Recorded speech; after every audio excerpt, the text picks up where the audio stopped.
Kalau kamu bukan orang hebat, bukan siapa-siapa, dianggap nggak berguna dan mudah tergantikan, itu bukan masalah.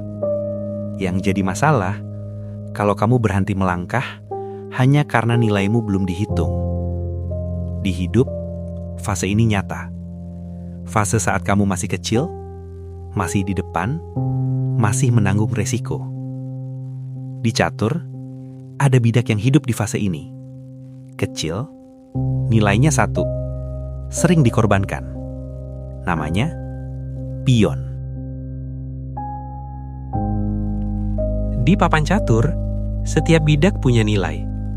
Dan pion, secara teori nilainya 1. Nilai paling kecil, paling sering diremehkan. Tapi ada satu hal yang sering terlupakan. Pion, jumlahnya 8. Dan saat kamu belum mampu bersaing lewat kualitas, satu-satunya cara bertahan adalah lewat kuantitas. Di awal permainan, pion berdiri di barisan paling depan. Di belakangnya, ada perwira-perwira kuat, benteng, gajah, kuda, menteri. Mereka aman, terlindungi. Sementara pion menghadap langsung ke resiko. Ini bukan kebetulan. Ini pengorbanan paling telanjang dalam catur. Yang paling lemah, menanggung resiko terbesar. Hampir 95% pembukaan catur dimulai dari satu langkah pion. Apapun nama teorinya, apapun gaya permainannya, selalu pion yang dipilih maju lebih dulu.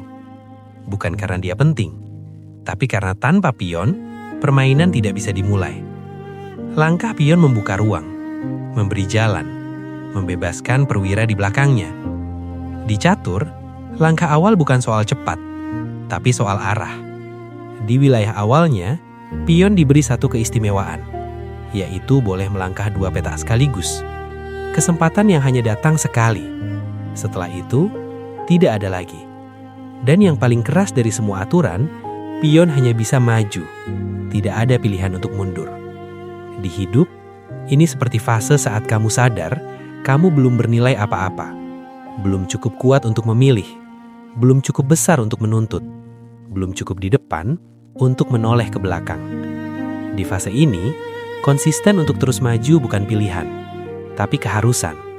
Berhenti bukan aman, mundur bukan solusi. Ragu hanya membuatmu tetap kecil di tempat yang sama. Seperti pion, yang belum dihormati karena nilainya, satu-satunya cara bertahan adalah terus berjalan ke depan. Bukan karena yakin akan menang, tapi karena dia tahu kemana harus pergi. Langkah seperti ini hanya dimiliki oleh satu jenis orang. Orang yang punya tujuan.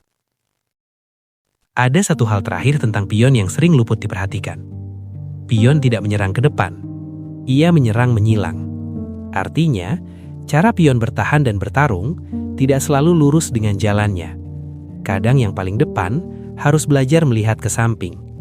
Di fase ini, pion belum bicara soal masa depan. Ia hanya menjalankan perannya. Maju, membuka jalan, menanggung resiko.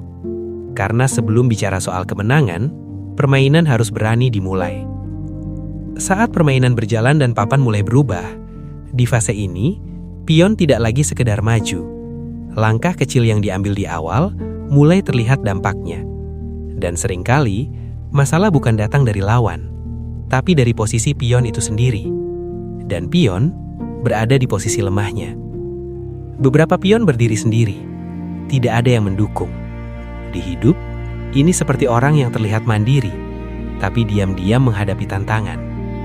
Ada pion yang tertinggal, tidak bisa maju karena bidak perwira sendiri yang menghalangi jalannya. Di kehidupan nyata, ini seperti keputusan lama atau kesempatan yang terlewat, yang membuat kita terhenti di tempat yang sama. Tertinggal bukan karena tidak mampu, tapi karena kondisi sekitar menahan langkah kita. Ada juga pion yang bertumpuk, saling menghalangi. Di hidup, ini seperti potensi yang menumpuk, tapi tidak diarahkan dengan jelas, jadi malah membatasi diri sendiri. Di fase ini, papan mulai chaos. Langkah yang tadinya sederhana, tiba-tiba terlihat konsekuensinya. Kesalahan kecil di awal terasa sampai tengah permainan. Dan ini yang bikin sadar, tidak semua hal yang kecil tetap kecil. struktur yang kita bangun, keputusan yang kita ambil, bisa menentukan arah permainan dan arah hidup kita. Di tengah kekacauan, pion mulai memperlihatkan luka mereka. Tapi disitulah filosofi muncul. Pilihan yang kita buat, tanggung jawab yang kita pikul, dan posisi kita sekarang, semua punya arti.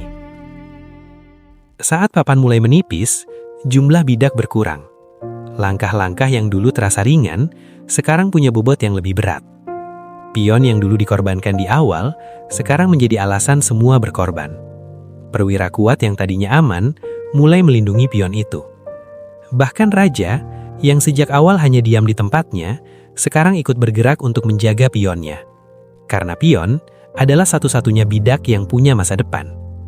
Kuda tetap menjadi kuda, gajah tetap gajah, benteng tetap benteng, menteri tetap menteri. Tapi pion bisa menjadi apa saja, tapi tidak bisa menjadi raja. Kenapa? Karena raja bukan pencapaian. Raja adalah tujuan, yang dijaga bukan dicapai.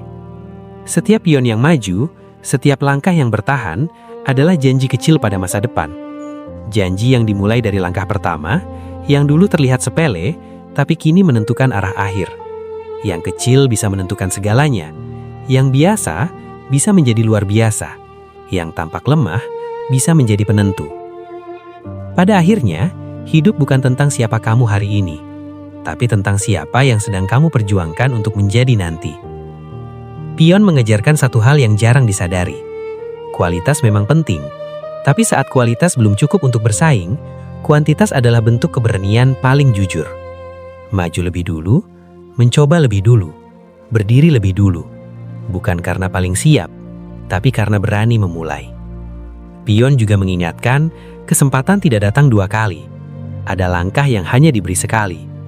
Kalau ragu, bukan dunia yang berhenti, kitalah yang tertinggal. Pion tidak bisa mundur, bukan karena dia lemah, tapi karena dia mengerti, masa depan tidak pernah berada di belakang. Dan saat permainan hampir selesai, saat bidak-bidak besar satu persatu hilang, yang menentukan akhir bukan siapa yang paling kuat di awal, tapi siapa yang tidak berhenti berjalan. Pion, yang kecil, yang sederhana, yang sering diremehkan. Tapi justru, yang paling menentukan bagaimana semuanya berakhir.